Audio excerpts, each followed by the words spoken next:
మీ ఎలాంటి వ్యాపార ప్రకటనలకైనా వెంటనే మా ఛానల్ సంప్రదించండి. వీక్షకులందరికీ నమస్కారం. ఫిబ్రవరి మాసంలో మీకు ఏ విధమైనటువంటి గ్రహస్థితి కలగబోతూ ఉన్నది అనేటువంటి విషయాన్ని మనం ఈ వీడియో ద్వారా క్లుప్తంగా తెలుసుకునేటువంటి ప్రయత్నం చేద్దాం. జనవరి నెలలో సంక్రమించినట్టే ఫిబ్రవరి మాసంలో కూడా పంచగ్రహ కూటమి, షడ్గ్రహ కూటమి సంభవించడానికి కూడా అవకాశం ఉన్నది. అయితే ఈసారి మకరంలో కాకుండా కుంభరాశి యందు ఈ పంచగ్రహ కూటములు ఇవన్నీ కూడా ఏర్పడబోతూ ఉన్నాయి. అలాగే ఫిబ్రవరి మాసంలో ఉండేటువంటి గ్రహస్థితిని గనక మనం ఒక్కసారి గమనిస్తే మిథున రాశి యందు గురుడు సంచరిస్తూ ఉన్నారు. అలాగే సింహరాశి యందు కేతువు యొక్క సంక్రమణం జరుగుతూ ఉన్నది, కేతువు సంచరిస్తూ ఉన్నారు. అలాగే కుంభరాశి యందు రాహువు ఉన్నారు, మీనరాశి యందు శనైశ్వరుడు. ఈ 4 గ్రహాలు అలా స్థానంలో ఉన్నాయి. అయితే 13వ తారీఖు వరకు రవి యొక్క సంచారము మకర రాశి యందు ఉంటుంది.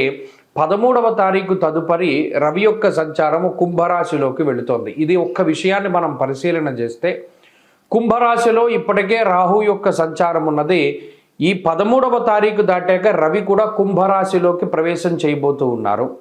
రవి రాహువులు కలిసి ఉండడం వల్ల అది పితృదోష కారకంగా మనం చెప్పుకోవచ్చును.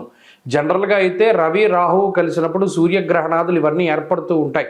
అయితే ఈసారి మన భారతదేశంలో ఏ గ్రహణాలు కూడా ఇప్పుడు కనబడడం లేదు. కాబట్టి గ్రహణ సంబంధమైన విషయాలపై మనం భయపడవలసినటువంటి అవసరం లేదు. కానీ ఇక్కడ రవి రాహువులు కలిసి ఉంటే పితృదోషము వస్తుంది. ఈ 13వ తారీఖు తదుపరి ఫిబ్రవరి మాసంలో ఎవరైతే జన్మించబోతూ ఉన్నారో ఆ శిశువుల పైన ప్రభావం పడుతుంది. అందువల్ల ఎవరైనా ఫిబ్రవరి మాసంలో ఏదైనా సిజేరియన్ ముహూర్తాలు వీటి గురించి అడిగేటువంటి వాళ్ళు చాలామంది ఉంటారు. వాళ్ళకి సూచనప్రాయంగా ఒక మాట ఏమిటి అంటే 13వ తారీఖు లోపులో వీలుంటే కొంచెం పరిస్థితులు అవి సానుకూలంగా ఉంటే ఈ సిజేరియన్ అవి కూడా ముహూర్తాలు మీరు చేసుకోవచ్చును.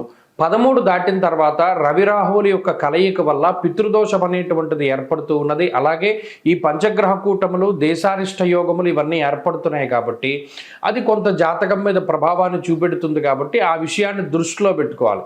మరీ కాంప్లికేట్ అయిపోతే మాత్రం అంటే ఈ లోపులోనే చేసేసుకోమని కాదు. ఏమన్నా అవకాశం ఉంటే మీకు అవకాశం ఉంటే 13 లోపులో ఈ సిజేరియన్లు ఇవన్నీ కూడా చేయించుకోవడం ద్వారా పితృదోషాదులు రాకుండా ఉంటాయి. ఇది ఒక ప్రధానమైన విషయం. ఇది మీ ఆరోగ్యాన్ని బట్టి ముందుకు వెళ్ళండి, దీంట్లో ఇబ్బంది ఏం లేదు. ఇంకొకటి ఏంటి అంటే శుక్రబుధులు కూడా కుంభరాశి అంతే సంచరించబోతూ ఉన్నారు. అంటే ఇక్కడ 4 గ్రహాలు, రాహుగ్రహము, రవిగ్రహము, శుక్రగ్రహము, బుధగ్రహము, వీటితోటి చంద్రుడు కలిసిన లేదా ఈ మాసం చివరిలోనే కుజుడు కూడా కుంభంలోకి వెళ్ళబోతూ ఉన్నారు. ఈ 5 గ్రహాలు వెరసి చంద్రుడితోటి కలిపి షడ్గ్రహ కూటమి కుంభరాశిలో ఏర్పడబోతూ ఉన్నది. కాబట్టి ఈ గ్రహస్థితి వల్ల ఈ మాసంలో అటు దేశకాలమాన పరిస్థితులు ఎక్కువగా ప్రభావితం చెందబోతూ ఉన్నాయి. దేశారిష్ట యోగం అనేటువంటిది పట్టబోతూ ఉన్నది. ఎందుకంటే అటు కుజరాహువుల యొక్క కలయిక, అలాగే రవి రాహువుల యొక్క కలయిక ఇవన్నీ కూడా దేశారిష్ట యోగాలుగా చెప్పబడ్డాయి. ఈ సందర్భాల్లో ఎక్కువగా అగ్ని ప్రమాదాన్ని సూచించేటువంటి విషయాలు, అలాగే వాయుతత్వ రాశి యందు ఈ గ్రహస్థితి ఏర్పడుతూ ఉన్నది. కాబట్టి అతి వేగంగా వీచేటువంటి గాలుల వల్ల కానీ లేదా గాలి ద్వారా స్ప్రెడ్ అయ్యేటువంటివి ఏమైనా ఉంటే గ్యాస్ ద్వారా వచ్చేటువంటి విపత్తులు లేదా అగ్ని సంబంధమైనటువంటి విపత్తులు, వాయు సంబంధమైనటువంటి విపత్తులు ఏర్పడడానికి అవకాశం ఉంటుంది. కాబట్టి ఈ మాసమందు చాలా జాగ్రత్తగా ఉండడం, ఇది దేశారిష్ట యోగం కాబట్టి చెప్పదగినటువంటి సూచన. ఇక ఈ గ్రహస్థితి ద్వారా మీ రాశి ఫలితం ఏ విధంగా ఉందో మనం ఇప్పుడు తెలుసుకుందాం. వృశ్చిక రాశి వారికి ఫిబ్రవరి మాసంలో మధ్యస్థమైనటువంటి ఫలితాన్ని మనం ఆశించవచ్చును. జనవరి మాసంలో ఉపజయ స్థానమైనటువంటి తృతీయ స్థానంలో పంచగ్రహ కూటమి ఏర్పడితే ఇప్పుడు చతుర్థ స్థానమందు పంచగ్రహ కూటమి ఏర్పడుతూ ఉన్నది. మరి మాసాంతంలో అయితే షడ్గ్రహ కూటమి లాంటిది కూడా ఏర్పడవచ్చును. ఎందుకంటే కుజుడు కూడా చతుర్థంలోకి వెళ్ళిపోతారు. అయితే ఈ మాసంలో ప్రత్యేకించి 13వ తారీఖు లోపు ఉండేటువంటి పరిస్థితులు చాలా అత్యద్భుతంగా ఉన్నాయి. ఎందుకు? రవి తృతీయ స్థానమందు 13వ తారీఖు లోపు, అలాగే కుజుడు తృతీయ స్థానమందు, చతుర్థమందు శుక్రుడు, చతుర్థమందు బుధుడు, చంద్రుని యొక్క బలంతో కలుపుకుని 5 గ్రహాలు పూర్తి స్థాయిలో గొప్పగా యోగించేటువంటి పరిస్థితులు ఉన్నాయి. తద్వారా ఆర్థికాభివృద్ధి, ఆరోగ్యం, నిత్య సంతోషం, బంధుమిత్ర సమాగమ అన్నది శాస్త్రం, ఇష్టసిద్ధి సదారోగ్య అన్నది శాస్త్రం. అంటే ఈ 13వ తారీఖు లోపు వృశ్చిక రాశి వారికి అత్యద్భుతమైనటువంటి ఫలితాలు ఉన్నాయి. ఆర్థికాభివృద్ధి ఉంటుంది, ఆరోగ్యాభివృద్ధి ఉంటుంది, సంతానాభివృద్ధి ఉంటుంది, కుటుంబపరమైనటువంటి ఎదుగుదల ఉంటుంది, పాజిటివ్గా ఉండగలుగుతారు. ప్రతిదీ కూడా చాలా సాహసోపేతమైనటువంటి విధానంలో ముందుకు వెళ్ళగలుగుతారు. అన్నిట్లోనూ కూడా విజయాన్ని సాధించగలుగుతారు.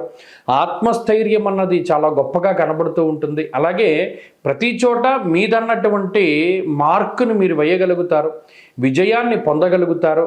అన్నిట్లోనూ కూడా చక్కటి పరిపూర్ణమైనటువంటి శుభ ఫలితాలను పొందగలుగుతారు. ఈ 13వ తారీఖు దాటాక చతుర్థములకి రవిగ్రహం వెళ్ళబోతూ ఉన్నారు. ఆ తర్వాత మాసాంతంలో కుజుడు కూడా చతుర్థ స్థానానికి వెళతారు. ఇప్పటికే చతుర్థంలో ఉండేటువంటి రాహువుతోటి రవికుజులు కలుస్తారు. ఈ రవికుజ రాహువులు మాత్రం కొంత పాడు చేసేటువంటి గ్రహాలు. ఏ రకంగా జాగ్రత్తగా ఉండాలి? కుటుంబపరమైనటువంటి విషయాల పట్ల చాలా జాగ్రత్తగా ఉండాలి. కుటుంబ సభ్యులతోటి ఉండేటువంటి విధానము, అలాగే తల్లిగారి ఆరోగ్యానికి సంబంధించినటువంటి విధానము, అలాగే కుటుంబంలో ఏదైతే మనం ఎంతకాలం గుట్టుగా దాచుకున్నామో అది బహిర్గతమై 10 మందిలోనూ పరువు పోయేటువంటి సందర్భాలు అవి వస్తూ ఉంటాయి. అటువంటిది ఏది జరగకుండా చాలా జాగ్రత్తలు తీసుకుంటూ ఉండాలి. మరీ ముఖ్యంగా రహస్యమైనటువంటి విషయాలను ఇంకా రహస్యంగా మీలోనే దాచిపెట్టుకోవాలి. కానీ పలానా వాడితో చెప్పుకుని మన బాధను తగ్గించుకుందాం, లేదా పలానా వాడు ఏదైనా సహాయం చేస్తాడేమో అని వారి దగ్గర మీ గుట్టు విప్పారా, మొత్తం లోకం అంతా పాకిపోతుంది. అంతఃక్లేశం గృహశ్చిద్ర అన్నారు. అంటే ఇంట్లో ఉండేటువంటి పరిస్థితులన్నీ పాడైపోతాయి. కాబట్టి ఈ విషయం పట్ల జాగ్రత్తగా ఉండాలి. క్షణికావేశానికి లోను కాకూడదు. క్షణికమైనటువంటి సుఖములకి కానీ భోగములకి కానీ అలవాటు పడి ముందుకు వెళ్ళకూడదు. దానివల్ల ఇబ్బందులు పడతారు. అలాగే విద్యా సంబంధమైన విషయాల్లో ఇబ్బందులు, లేదా ఉద్యోగ వ్యాపారాలకి సంబంధించినటువంటి విషయాల్లో కూడా నిర్ణయం తీసుకునేటప్పుడు చాలా జాగ్రత్తగా ఉండడం చెప్పదగినటువంటి సూచన. మరీ ముఖ్యంగా వాహనాలకి సంబంధించినటువంటి ప్రయాణాలు చేసేటప్పుడు జాగ్రత్తగా ఉండడము. ఇవన్నీ కూడా 13 దాటాకే, 13 లోపు అసలు ఏ విధమైన ఇబ్బందులు లేవు. 13 దాటాకే ఇవన్నీ వస్తాయి. కాబట్టి 13వ తారీఖు దాటాక ఏం చేయాలండి వీటి బాధ నుండి తగ్గించుకోవడానికి అంటే, ప్రతిరోజు ఆదిత్య హృదయం చదవడము లేదా వినడము, లేదా సూర్యారాధన చేయడము, సూర్యుడి అష్టోత్తరాలను పారాయణ చేయడం, లేదా ప్రతిరోజు ఉదయాన్నే లేచి సూర్యనారాయణ స్వామి వారికి నమస్కారం చేయడం, సూర్య నమస్కారాలు చేయగలిగితే చేయడం, ఇత్యాదివి చేస్తూ ఉంటే ఈ గ్రహస్థితి నుండి, ఆ బాధల నుండి బయటపడడానికి అవకాశం అధికంగా ఉంటుంది.